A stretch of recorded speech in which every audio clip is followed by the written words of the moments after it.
informations bien fouillées concernant tous les domaines de la vie du pays. Le magazine Humura Burundi est diffusé sur le web via le site de la RPA www.rpa.bi. Humura Burundi. À la présentation, Émile Nibasumba. Bonsoir fidèles auditeurs et bienvenue dans le magazine Humura Burundi du 10 novembre 2020. Voici d'abord les principaux titres. Le directeur de l'hôpital Mabaï accusé de détournement de fonds. Le personnel de cet établissement sanitaire a adressé une correspondance au ministre de la Santé publique au cours de ce mois. Les détails, c'est tout à l'heure. Et une réunion du parti au pouvoir a perturbé les activités scolaires à l'école fondamentale Kibaribari ce matin. C'est dans la province Ngozi et les conditions de détention de Fabien Vanchiganino se détériorent de plus en plus. L'ancien député a été placé en correction ce matin. Ejide Mwemero et Inès Gakiza assurent la mise en onde. Les détails, c'est tout de suite.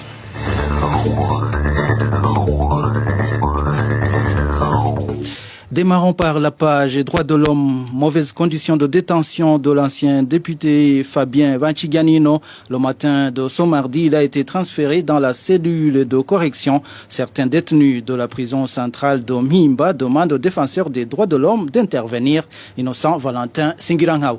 Les informations que nous détenons de nos sources dans la prison centrale d'Omimba révèlent que cet ancien député de la coalition Amizero Barundi en province de Bubanza, honorable Fabien Vanchiganino, aurait été malmené depuis 9h30 de ce mardi. Selon la même source, honorable Fabien Vanchiganino a été arrêté par le chargé de la sécurité en prison, le nommé Prosper Minani, l'accusant de se substituer en porte-parole des prisonniers car il a trouvé Fabien en train d'écouter les doléances de certains des détenus. Notre source dans cette maison carcérale révèle que le chargé de la sécurité en prison, accompagné par sa garde constituée par des Imbonerakure, ont conduit l'honorable Fabien Vanchiganino chez le directeur de la prison et ce dernier leur a ordonné de le mettre en quarantaine dans la chambre de correction, l'accusant de s'aimer le désordre au milieu des prisonniers. Certains prisonniers lancent un appel auprès des militants des droits de l'homme afin d'intervenir pour que l'honorable Fabien Vanchiganino soit traité comme un être humain. La situation se présente ainsi alors qu'honorable souffre déjà de l'hypertension. À ce propos, nous avons tenté de joindre au PC2 Île-de-France Bivahagumie, directeur général de la prison centrale d'Omimba, sans y parvenir. Gervais Hadjayandi, directeur général des affaires pénitentiaires, quant à lui, nous a raccroché au nœud juste après notre présentation. Toujours en page droits de l'homme, les crimes odieux en cours au Burundi sont commis parce que leurs auteurs savent qu'ils jouiront de l'impunité. Propos du vice-président de la Ligue Iteka, Emmanuel Nibizi, demande aux citoyens burundais de ne pas se résigner et de continuer à dénoncer ceux qui commettent ces crimes. Écoutez plutôt Emmanuel Nibizi, c'est le vice-président de la Ligue Iteka.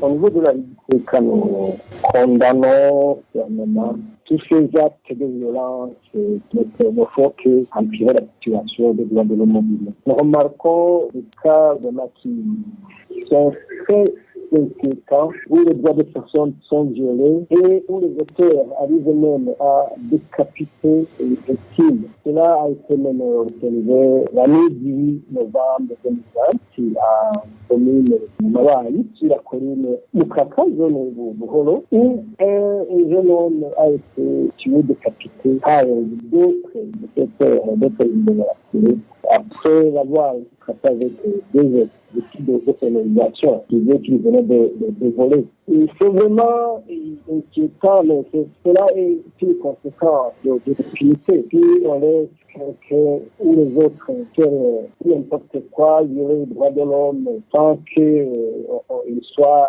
attrapé, arrêté et puni.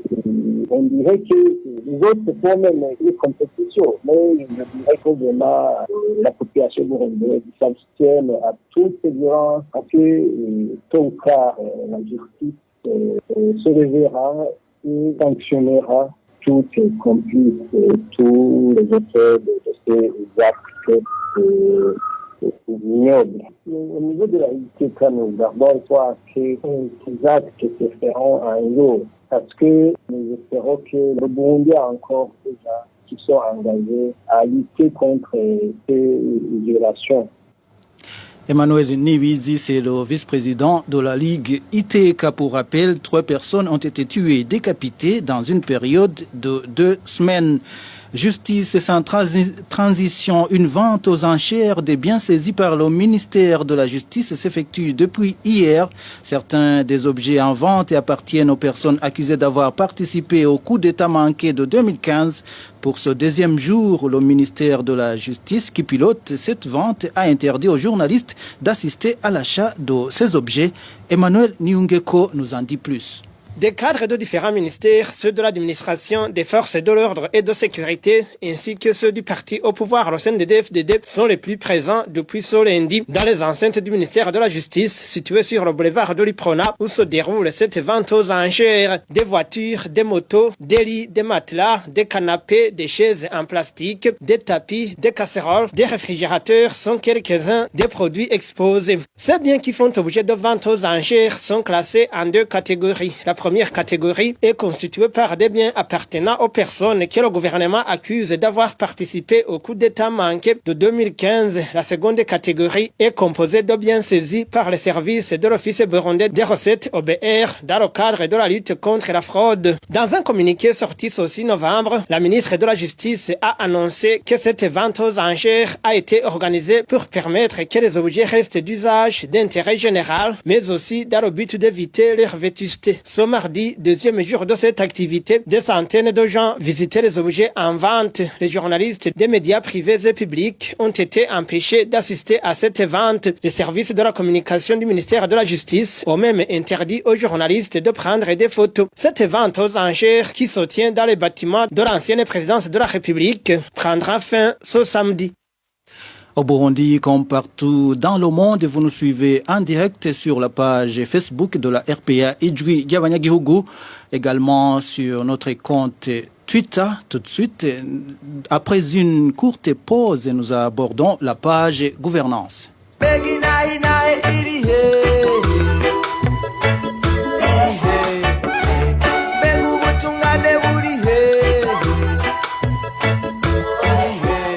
RPA reste solidaire avec les journalistes du groupe de presse Iwachu, Agnès Ndirusa, Christine Kamikazi, Terence Modenzi et Egide Halilimana, en détention depuis le 22 octobre 2019.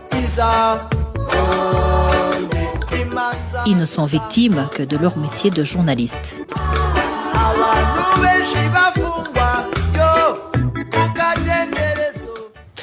Nous vous le disions en titre, le directeur de l'hôpital Mabayi de la province Chibitoke est accusé par son personnel de détournement et malversation des biens de cet établissement sanitaire. Une affaire déjà portée devant le ministère de tutelle. Dans une lettre adressée au ministre de la Santé, ce mois de novembre, le personnel du dit hôpital lui demande d'ordonner un audit financier à cet hôpital. Les détails avec Clovis Nyonzima. Dans une lettre adressée au ministre de la Santé publique et de la lutte contre le sida, le personnel de l'hôpital de Mabayi accuse le médecin directeur de cet hôpital de détournement et de malversation des biens de cet hôpital.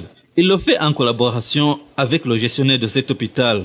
Dans cette même lettre, le personnel de l'hôpital de Mabayi rappelle au ministre de tutelle qui lui avait adressé une lettre au mois d'avril dernier quand il lui montrait que la trésorerie de cet hôpital, 226 851 619 francs burundais, au 30 juin 2019, était passée à 121 954 724 francs burundais en date du 31 mars 2020. Le personnel de cet hôpital déplore à cet effet que le patrimoine de l'hôpital ne cesse de diminuer. Ce personnel poursuit dans cette même lettre que, dans une période d'1 an, à partir du rapport financier du 30 juin 2019, la situation du patrimoine de l'hôpital est passée de 226 851 619 francs burundais à 22 275 313 francs burundais. Il ajoute que les prévisions de dépenses élaborées par le comité de gestion lors des réunions de planification sont toujours modifiés et revus à la hausse par le médecin directeur de l'hôpital et le gestionnaire sans avoir consulté le comité de gestion, avec comme conséquence le taux de réalisation évalué entre 139% et 171%. À côté de ces détournements et malversations des biens de l'hôpital, le médecin directeur et le gestionnaire sont aussi accusés du favoritisme dans l'engagement des nouveaux employés et l'allocation excessive des fonds destinés à l'achat du matériel. De tout ce qui précède, le personnel de l'hôpital Mabayi demande au ministre de tutelle de diligenter un audit financier et de destituer dans leurs fonctions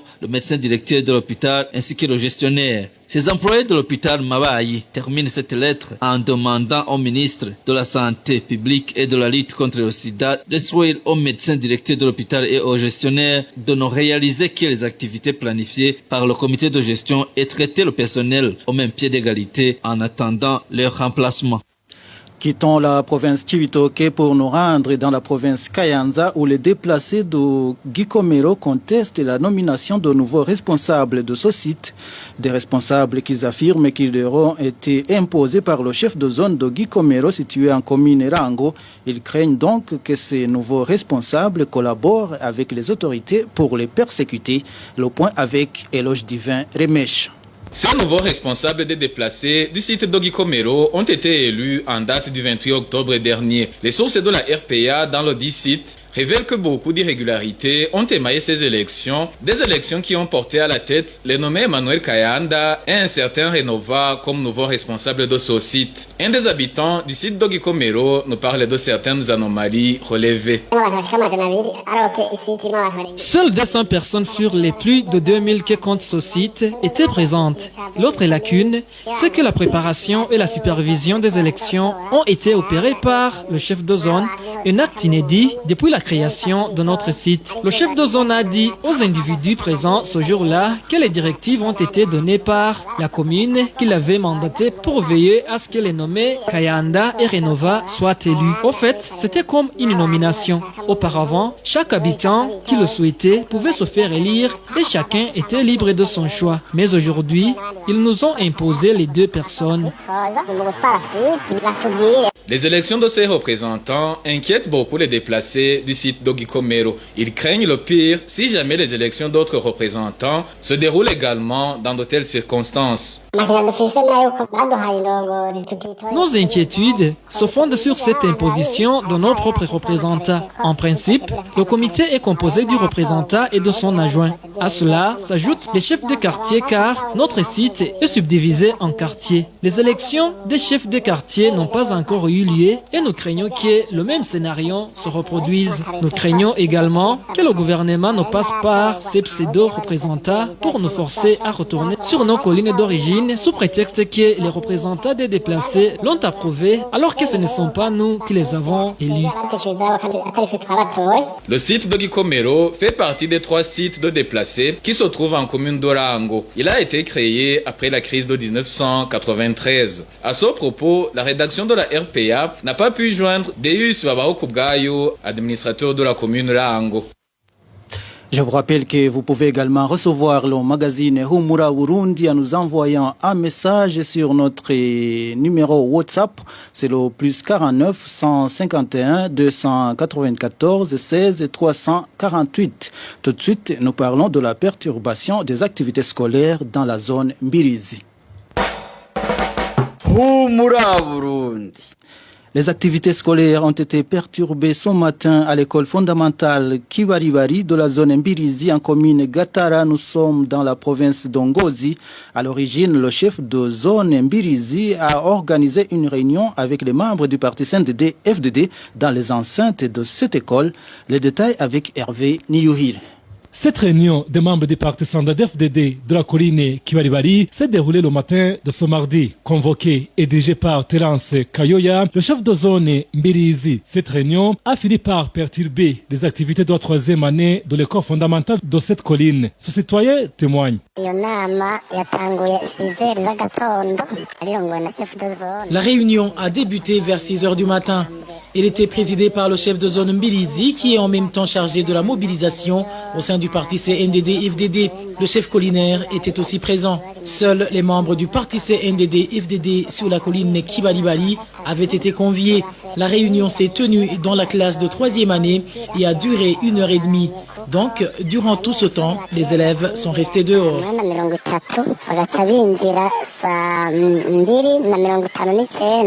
À part que l'objet de cette réunion reste encore inconnu, les parents de l'élève de l'école fondamentale d'Okibaribari disent ne pas comprendre comment une salle d'études peut accueillir des réunions politiques, surtout pendant les heures de classe.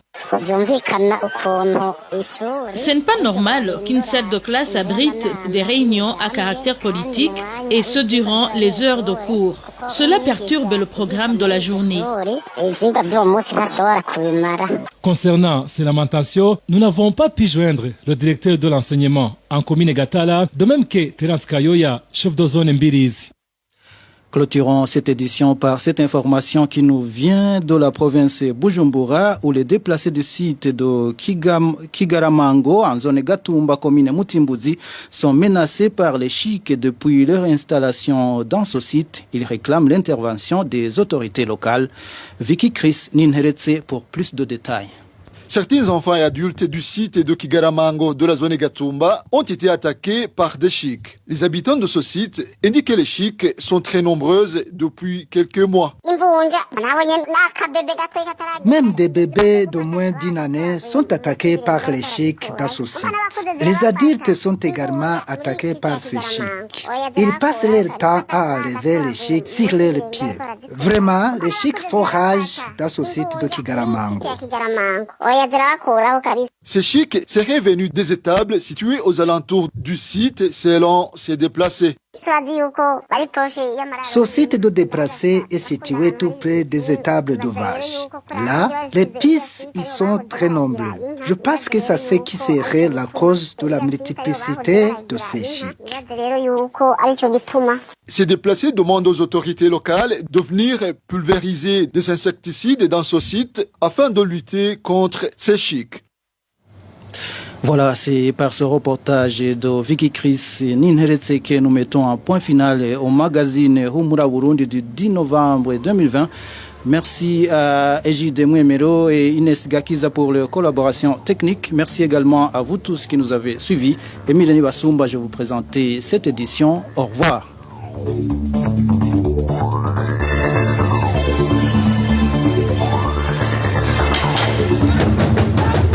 C'était le magazine Humura Burundi. Un magazine comprend pour relier les Burundais en exil et ceux toujours au pays à travers une information de qualité.